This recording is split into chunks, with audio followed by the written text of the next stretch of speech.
I've been attached with the feeling of waking up with you by my side.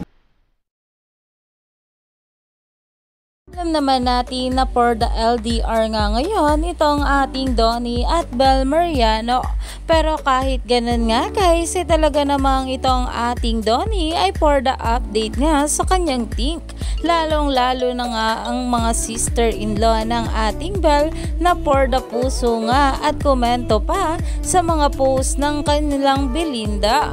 Narito nga guys sa nasabing post kung saan ito nga ay update ng ating Bel Mariano para sa kanyang endorsement. Kahit malayo nga sila kay Belinda ay talaga namang pinupusuan at nagkokomento pa rin sila at updated nga sila kay Bel. Kaya naman umani pa nga ito ng maraming komento at pinag-uusapan na. Alam naman natin na ang pamilya nga ng ating Donnie at Bel ay sobrang close talaga sa isa't isa. Kaya naman sa bawat update nga ng ating Donnie at Bel ay talagang pinupusuan nga ng kanilang mga pamilya. Kaya naman stay tuned lang tayo for more update kala Donnie at Bel sa mga susunod pa na ayuda.